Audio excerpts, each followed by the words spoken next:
Bradesco. Entre nós, você vem primeiro.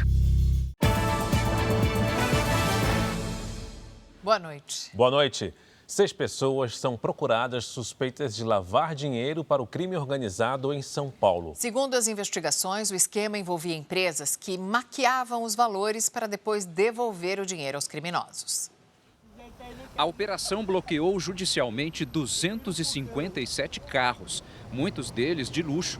A apreensão faz parte de uma operação do Departamento de Investigações Criminais de São Paulo, o DEIC, contra a lavagem de dinheiro para o crime organizado. Eram aproximadamente 49 empresas dos mais diversos ramos, lojas de carro, padaria, fintechs, enfim, diversos ramos aí, 7, 8 ramos de atividades que eram única e exclusivamente utilizadas para lavagem de dinheiro. Segundo a polícia, a quadrilha era dividida em 3 núcleos: o que recolhia o dinheiro sujo, o que ocultava os valores e o que era formado pelos que se beneficiavam da lavagem. Tem uma etapa ainda que nós vamos fazer numa outra fase, que é esse dinheiro voltando para o crime organizado, para o detentor do dinheiro sujo, mediante, evidentemente, uma comissão valores por conta do emprego dessa sistemática criminosa. As investigações começaram a partir da descoberta de movimentações financeiras suspeitas entre 2 dessas empresas. Ao rastrear o caminho do dinheiro, a polícia chegou ao nome de Cauê Amaral. Ele também é investigado pelo assassinato do delator do PCC, Vinícius Gritzbach, e está foragido. A investigação tenta impedir que as empresas continuem funcionando. A Justiça já autorizou o bloqueio das contas delas e de outros suspeitos. Rastreando o dinheiro, a polícia quer sufocar uma parte expressiva do crime organizado. 20 pessoas físicas e 37 pessoas jurídicas tiveram o bloqueio de contas em valores que podem chegar até 98 milhões de reais cada conta. Estamos falando aí de um bloqueio de aproximadamente 6 bilhões de reais. O mercado de celulares contrabandeados recuou de 19% para 12% este ano no país. E segundo um balanço divulgado hoje, Mariana, 4 milhões e 500 mil aparelhos foram vendidos ilegalmente, principalmente na internet. Todos os anos, uma grande quantidade de celulares entra ilegalmente no Brasil, especialmente pela fronteira com o Paraguai.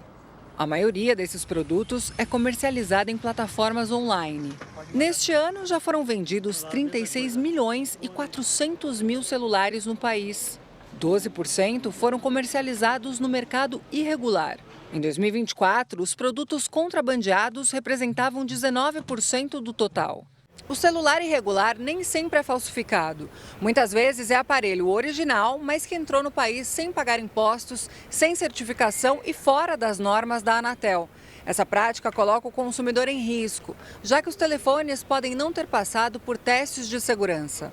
Você não tem nenhuma garantia de que eles estão adaptados à nossa rede elétrica, às nossas bandas de telecomunicação, que a radiação que ele emite está dentro dos limites permitidos no país, que a bateria foi testada em relação ao superaquecimento. Segundo a Associação Brasileira da Indústria Elétrica e Eletrônica, o contrabando gera prejuízos bilionários à economia brasileira e afeta a competitividade do varejo. A orientação é desconfiar de preços muito baixos, verificar se a garantia da fabricante é de 1 ano e se o aparelho possui o selo obrigatório da Agência Nacional de Telecomunicações. Às vezes na loja online você não tem como verificar fisicamente o aparelho, se o selo está lá. Então a forma hoje que a gente tem visto mais fácil é focado na questão da garantia, né? Na garantia de 90 dias do vendedor. Isso é um indício, assim, 100% de que aquele produto é irregular. Torcida do Santos ataca ônibus com torcedores do Inter e interdita a BR-101. Polícia apreende mais de meia tonelada de cocaína no subsolo de uma empresa em Santa Catarina. Congresso aprova regras para o orçamento que permitem ao governo gastar mais em ano eleitoral. Gilmar Mendes rejeita pedido da AGU e mantém decisão sobre impeachment de ministros da Corte. Cerca de 4 milhões de pessoas na região metropolitana do Rio vivem em áreas dominadas pelo crime. A festa do Flamengo na conquista do título do Brasileirão de 2025.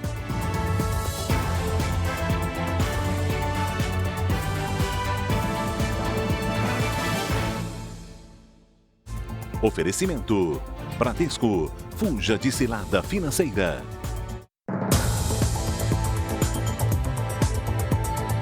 Cerca de 4 milhões de pessoas vivem em áreas sob controle ou influência de organizações criminosas na região metropolitana do Rio. Isso representa mais de 1/3 da população local. O Comando Vermelho aumentou o domínio em regiões com mais habitantes, enquanto a milícia perdeu espaço. Territórios disputados por criminosos armados. No meio dos confrontos, moradores assustados. Em 18 anos, as áreas dominadas por organizações criminosas na região metropolitana do Rio cresceram 130%. Mais de 1/3 da região metropolitana do Rio viveu sob controle ou influência de grupos armados em 2024. São cerca de 4 milhões de pessoas vítimas de ameaças, cobranças indevidas e que são obrigadas a seguir as regras dos criminosos. Os dados são de uma pesquisa da Universidade Federal Fluminense e do Instituto Fogo Cruzado.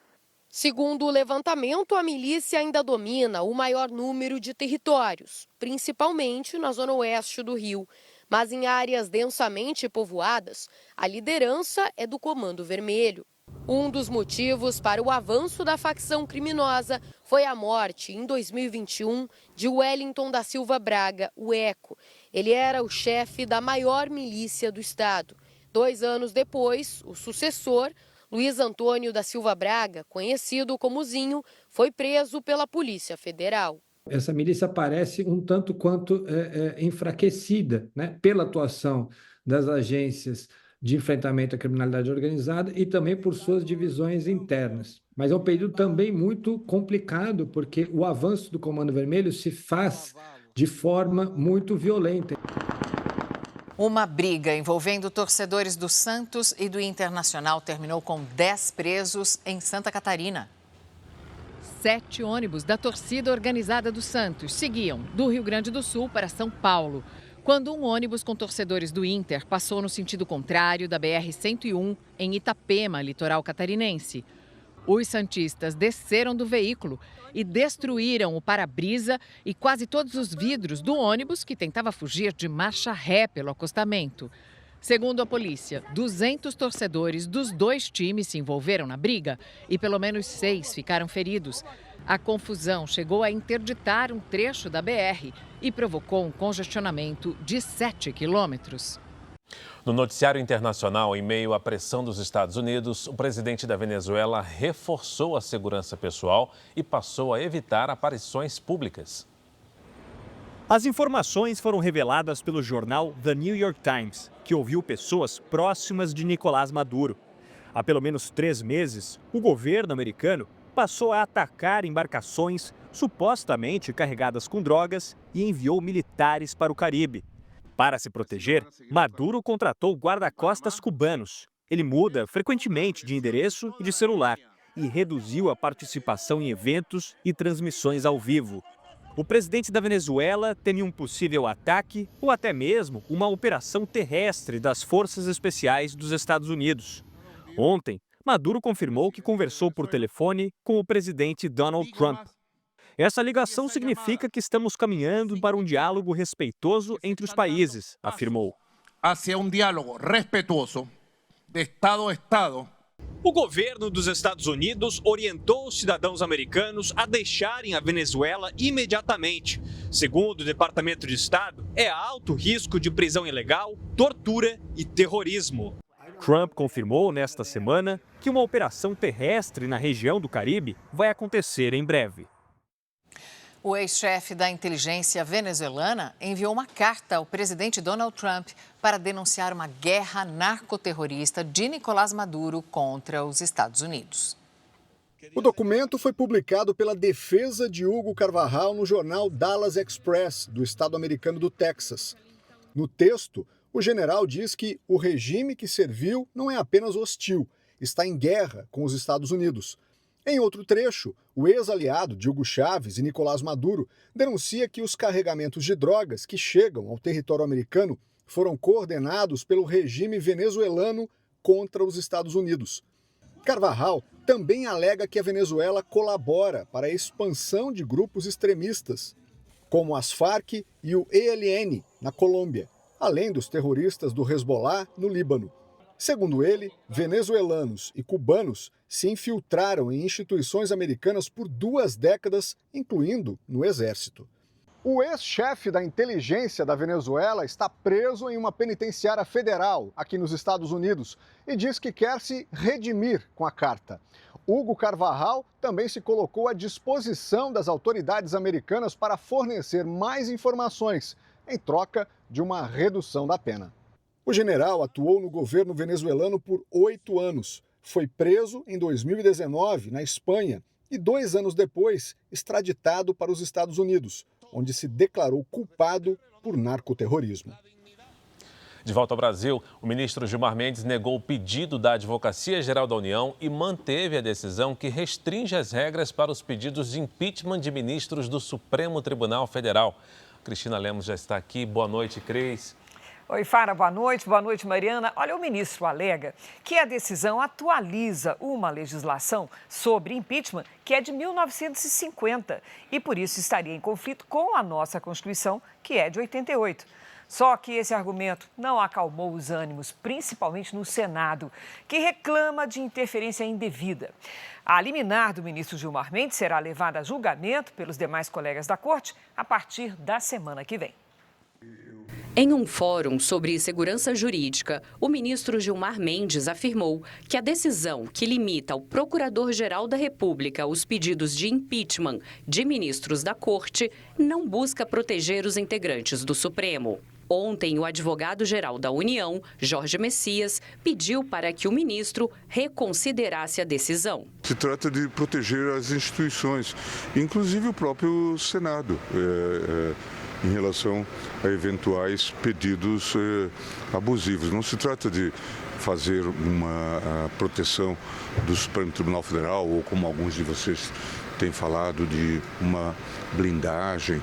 Se trata simplesmente de fazer um equilíbrio nessas relações e é disso que se cuida. O presidente da Câmara, deputado Hugo Mota, também participou do evento em Brasília. Ele disse que conversou com Gilmar Mendes e com o presidente do Senado, Davi Alcolumbre, e que espera que seja encontrada uma solução para a crise. Eu penso e acredito que o próprio Supremo irá, juntamente com o Senado, através do diálogo, encontrar um caminho de conciliação para essa situação.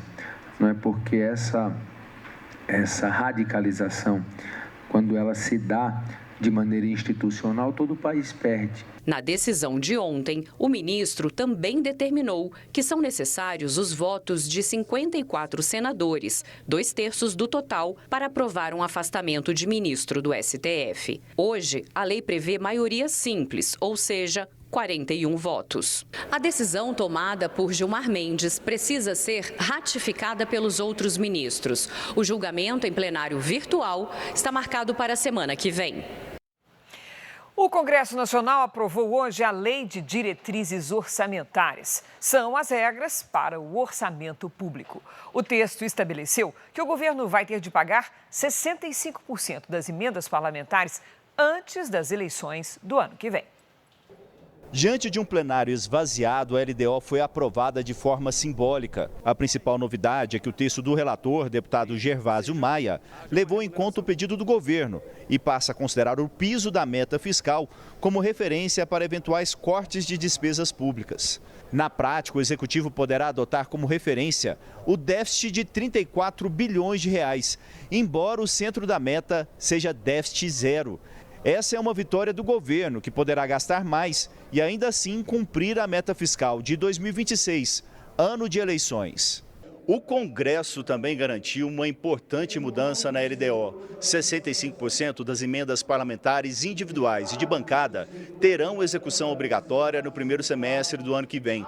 Isso também dará um significativo impulso político aos atuais deputados e senadores nas eleições de 2026. Ainda foi aprovada uma alteração que vai garantir mais 160 milhões de reais ao fundo partidário para a manutenção das legendas. Já o fundo eleitoral usado para as campanhas eleitorais ainda será confirmado na aprovação do orçamento, mas está estimado em quase 5 bilhões de reais.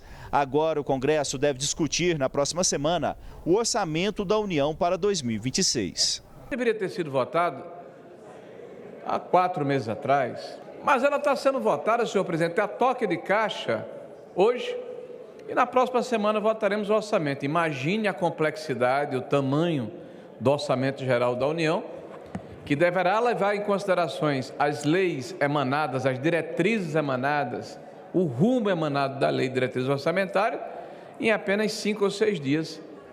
Isso não existe. Ainda sobre o tema emendas parlamentares, o presidente Lula fez hoje críticas à regra que obriga o governo federal a destinar verbas para parlamentares usarem em obras e projetos em suas bases eleitorais. Foi durante a reunião do chamado Conselhão.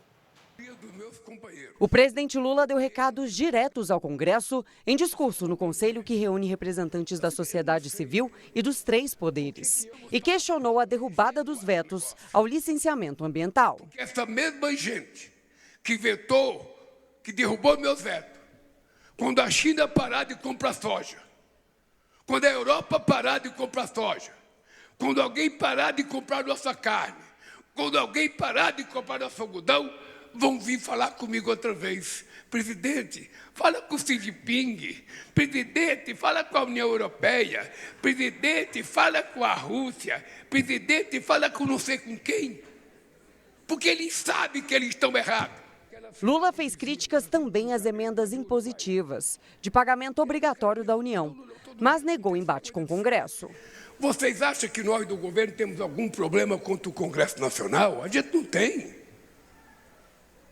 Eu, sinceramente, não concordo com as emendas impositivas. Eu acho que o fato do Congresso Nacional sequestrar 50% do orçamento da União é um grave erro histórico. Eu acho. Mas você só vai acabar com isso quando você mudar as pessoas que governam e que aprovaram isso. Em meio à expectativa de um encontro entre Lula e o presidente do Senado, Davi Alcolumbre, com pano de fundo da crise instalada em torno da indicação de Jorge Messias ao STF, o presidente também deixou claro que não concorda com as votações remotas por parlamentares e juízes e disse que isso descredibiliza as instituições. Que o ministro da Suprema Corte pode ficar 3 meses viajando e vota pelo celular? Por que no Superior Tribunal de Justiça as pessoas votam pelo celular? Isso vai fazendo com que o povo desacredite nas instituições.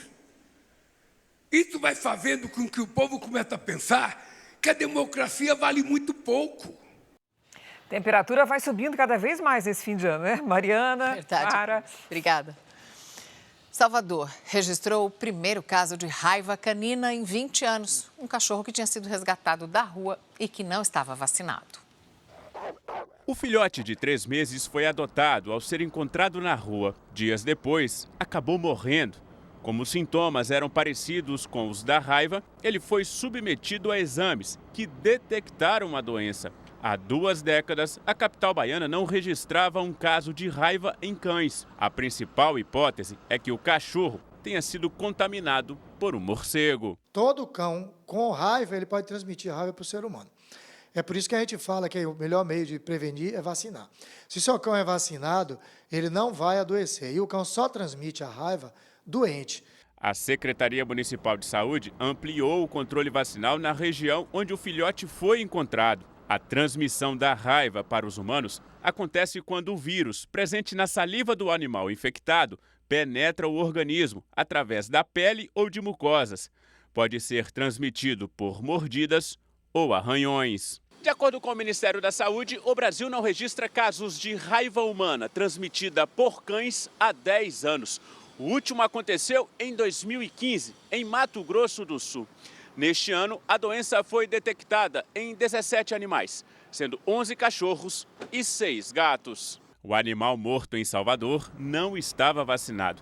A prefeitura afirmou que não imuniza cães com menos de 3 meses de vida por uma recomendação do Ministério da Saúde. Nós procuramos o Ministério, mas não tivemos retorno. A chuva forte atingiu hoje os estados do Espírito Santo, Pará e Tocantins. Giovana Rizardo está aqui, traz a previsão do tempo. Giovana, boa noite para você. Até quando chove? Até domingo, Mariana, em algumas regiões há risco de deslizamentos e alagamentos. Boa noite para você. Oi, Fara, boa noite. E uma boa noite para você que está com a gente. Por causa do solo encharcado, as áreas de maior atenção são sul da Bahia, norte de Minas Gerais e o Espírito Santo. Já em São Paulo, tempo firme nesta sexta-feira. À tarde faz 28 graus. Em Florianópolis, chove fraco na madrugada e ao longo do dia. Máxima de 26. Em Brasília, tem alerta de temporais a qualquer hora. Faz até 24 graus. Hoje a geada surpreendeu os moradores de São Joaquim, em Santa Catarina. Pelas imagens de satélite, dá para ver as Acas, zona de convergência do Atlântico Sul, que é essa faixa de nuvens que segue do norte ao sudeste. Amanhã, esse sistema vai deixar o norte, o centro-oeste e partes do sudeste em alerta para temporais. Outro destaque é a massa de ar que circula perto da região sul. Os ventos podem chegar a 50 km por hora entre o litoral de Santa Catarina e do Rio Grande do Sul. Em Curitiba, faz 27 graus à tarde. No Rio de Janeiro, 28, 33 em Campo Grande, 32 em Belém e até 36 graus em Teresina. Hora do Tempo Delivery. O Tiago é de Santa Rita do Araguaia, Goiás. Boa noite, Tiago. Os próximos dias vão ser marcados por sol entre nuvens e pancadas de chuva a qualquer hora. Máximas de 27 graus. Poste seu pedido nas redes sociais e use a hashtag você no JR. Mariana, Fara. Obrigado, Giovana. Ainda hoje, Polícia Federal apreende mais de meia tonelada de cocaína no subsolo de uma empresa em Santa Catarina. E a seguir, pelo Brasileirão, o Cruzeiro enfrenta o Botafogo daqui a pouco no Mineirão, com transmissão da Record, R7 e Record Plus. O Cruzeiro quer a vice-liderança. Já o Botafogo busca a vaga direta na fase de grupos da Libertadores.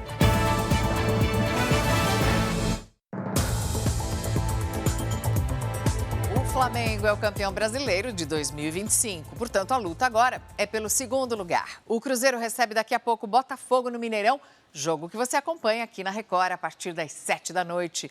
Bruno Lohance está em Belo Horizonte. Bruno, muito boa noite. Ainda tem muita coisa em jogo nesse campeonato.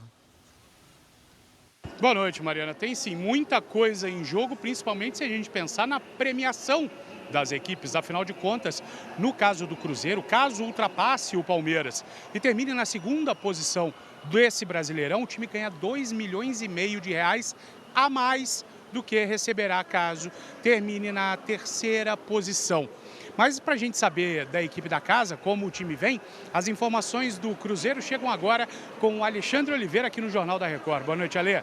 Fala, Bruno, tudo bem? Boa noite para você, boa noite a todos. Até por isso o técnico Léo Jardim não deve poupar ninguém, vem com o que tem de melhor. Lucas Romero está de volta de suspensão e o time deve ter entre os titulares o Caio Jorge, artilheiro do campeonato, com 21 gols. Ele foi poupado na última rodada. O Cruzeiro está invicto a 11 partidas e só perdeu 2 vezes como mandante aqui no Mineirão.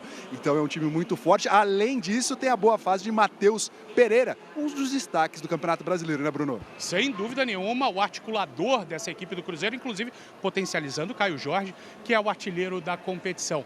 Mas se o Cruzeiro vem muito bem, o Botafogo também tem ótima fase, afinal de contas, o time não perde há quase 2 meses. São 8 jogos de invencibilidade. Mas, Karen Meneguin, me conta, nem todos os números são tão favoráveis assim ao Glorioso. Boa noite.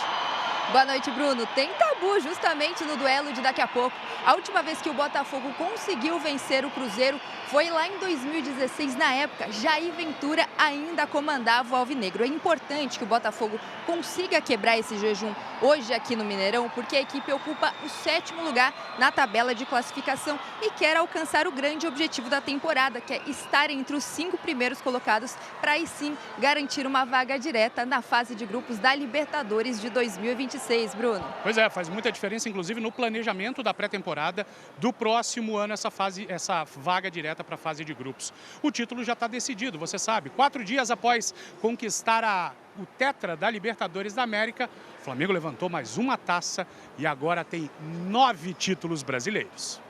São muitas taças erguidas ao longo da história centenária do Flamengo. Mas sempre cabe mais uma. Em breve, mais um troféu vai ficar exposto aqui no museu. O Brasileirão foi conquistado com uma rodada de antecedência. Resultado de um ano histórico. O Flamengo já ganhou 4 campeonatos em 2025. E ainda pode vir mais.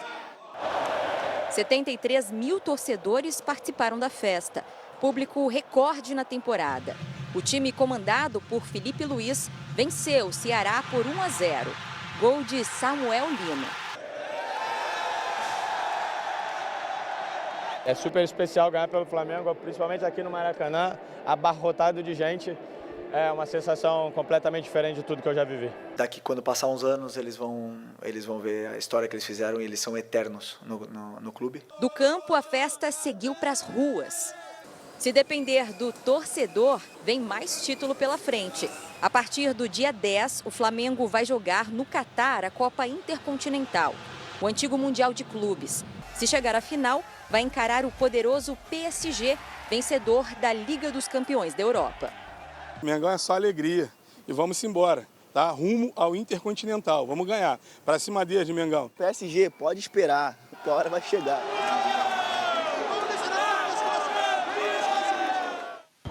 É isso, a bola vai rolar logo depois do Jornal da Record. Mariana, Fara. Obrigado, Bruno Lohans.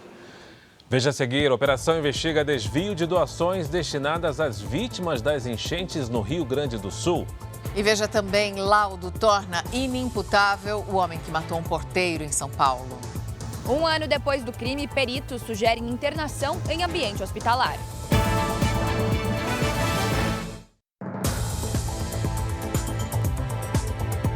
Israel confirmou a identidade do penúltimo refém devolvido pelo grupo terrorista Hamas. Sutissak Rintalak tinha 43 anos quando foi assassinado pelos terroristas do Hamas na invasão a Israel em 7 de outubro de 2023. O agricultor tailandês trabalhava desde 2017 em fazendas próximas à fronteira com a faixa de Gaza. Agora só falta devolver o corpo de um refém, o sargento israelense Rangvili, morto em combate no dia dos ataques terroristas. Em Gaza, o líder de uma milícia que faz oposição ao grupo terrorista Hamas foi morto nesta quinta-feira. Yasser Abu Shabab comandava o grupo Forças Populares, que chegou a receber armas de Israel para enfraquecer o Hamas na região. No Líbano, o exército israelense bombardeou locais de armazenamento de armas do Hezbollah. Israel afirma que o grupo terrorista libanês está retomando o arsenal militar em violação ao acordo de cessar-fogo. 2 pessoas morreram e outras 2 ficaram feridas em estado grave depois que um caminhão betoneira tombou em cima de um carro numa rodovia na Grande São Paulo. O acidente foi em Tapicerica da Serra hoje à tarde. O carro atingido pela betoneira ficou assim, esmagado. O helicóptero Águia da Polícia Militar foi acionado para fazer o resgate das vítimas. Foi preciso usar uma retroescavadeira para remover o caminhão do local. As causas do acidente serão investigadas. O homem preso por matar um porteiro em São Paulo foi diagnosticado com esquizofrenia e insanidade mental. A partir desse documento, a Justiça pode considerar o assassino inimputável, ou seja, uma pessoa incapaz de entender a gravidade do que fez. Por isso, pode até não responder criminalmente por esse homicídio. A família da vítima agora está com medo de que ele seja solto. Passava das 5 da manhã do dia 2 de dezembro do ano passado, quando o porteiro Gabriel Fonseca saía do trabalho. Ele foi atacado e morto por um homem encapuzado. O crime aconteceu nesta rua em Perdizes, na zona oeste de São Paulo. O suspeito fugiu, mas a polícia descobriu que ele morava no prédio onde Gabriel trabalhava. O carro com o sangue da vítima estava na garagem. Ele foi preso no dia seguinte. A roupa, a faca está onde? No saco verde e embaixo do tapete do carro. Emílio Carlos Vigato, de 42 anos, tem histórico de internações psiquiátricas por uso de drogas. Agora, 1 ano depois do crime, um novo laudo da perícia apontou o diagnóstico de esquizofrenia e insanidade mental. No documento, o perito constatou que Emílio foi incapaz de entender que cometia um crime. O cara é louco, depois que assassinou um pobre, um trabalhador, descobriram que o cara é louco, depois que o cara tem 44 anos de idade. A partir desse documento, a justiça pode considerar Emílio Vigato inimputável. Ou seja, ele não responderia criminalmente pelo assassinato. Isso não significa que ele vai ficar sem uma espécie de, vamos dizer assim, entre aspas, punição. O juiz, depois de ouvir todas as partes envolvidas, daí cabe a ele a última decisão. A família de Gabriel faz um apelo para que o crime não fique sem punição. Essas autoridades que não deixem esse cidadão sair para as ruas, para que outra mãe, outro pai de família não seja brutalmente, cruelmente, friamente assassinado. O Ministério Público do Rio Grande do Sul realizou uma operação contra suspeitos de desviar doações destinadas às famílias que perderam tudo nas enchentes de 2024. 8 pessoas e uma empresa estariam envolvidas no esquema. 2 foram presas em flagrante. Foi um mutirão de solidariedade que cruzou fronteiras. Americanos e brasileiros que vivem nos Estados Unidos se uniram para arrecadar roupas, fraldas e utensílios para famílias atingidas pela enchente de 2024. Mas parte desse material, que deveria ter chegado a quem perdeu tudo, foi desviada. Segundo o Ministério Público do Rio Grande do Sul, os suspeitos revendiam as doações em brechós da cidade. Vocês podem ver SOS, campanha Texas, Estados Unidos, numa loja de brechó aqui em Caxias, sendo vendido quando que isso era para ser entregue para as pessoas que realmente necessitam. A investigação começou depois de uma denúncia encaminhada ao Consulado-Geral do Brasil em Miami. As autoridades americanas alertaram a Defesa Civil Gaúcha sobre o esquema. A polícia apura o enriquecimento ilícito do grupo por meio de laranjas vinculados a uma organização não governamental que recebeu as doações. Segundo o Ministério Público, o principal suspeito do esquema usou o dinheiro para comprar carros e um apartamento. Foram cumpridos 8 mandados de busca e apreensão em 3 municípios da Serra Gaúcha. Muita gente a ser investigada por lavagem de dinheiro, organização criminosa e esses desvios e essas apropriações desse material que era destinado a essas pessoas. Mais de 600 quilos de cocaína foram apreendidos pela Polícia Federal em Blumenau, Santa Catarina. E essa droga, que seria enviada à Europa, estava num esconderijo construído no subsolo de uma empresa. Agentes da Polícia Federal usaram uma máquina para remover o bloco de concreto que bloqueava o acesso ao bunker. A empresa de fachada trabalha com exportação de ligas metálicas para usinagem em Blumenau e escondia 613 quilos de cocaína. Era uma empresa utilizada com o principal objetivo de remeter essa cocaína oculta para o exterior. Os policiais também apreenderam um caminhão com fundo falso que era usado para transportar a droga. Segundo a Polícia Federal, a cocaína era produzida na Bolívia e chegava ao Brasil por fronteiras terrestres. Aqui em Santa Catarina, a droga era armazenada e preparada antes de ser enviada à Europa. Quer seja por containers, quer seja por veleiros ou embarcações rápidas ou de transbordo, ou até usando a caixa-mar de navios grandes, em que a droga é colocada debaixo desse navio. 2 pessoas foram presas, entre elas o dono da empresa que armazenava a cocaína. Ele mora numa casa de alto padrão em Florianópolis. No local, os agentes apreenderam veículos, embarcações e joias. E atenção, futuros motoristas. O Congresso aprovou hoje a exigência de exame toxicológico para a primeira carteira de habilitação nas categorias A e B, portanto de motos e carros de passeio. A medida passa a valer a partir da publicação no Diário Oficial da União. À 00:30 tem uma nova edição do Jornal da Record para você. As reportagens de hoje você pode conferir no Record Plus e em todas as nossas plataformas digitais. Fique agora com o Brasileirão na Record. Tem Cruzeiro e Botafogo. E logo depois da novela Mãe, tem eliminação ao vivo em A Fazenda. Você já pode entrar no r7.com e votar no seu peão preferido. Não perca. Uma boa noite. Excelente noite para você.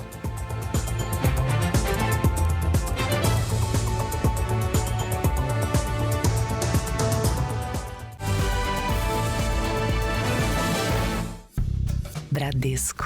Entre nós, você vem primeiro.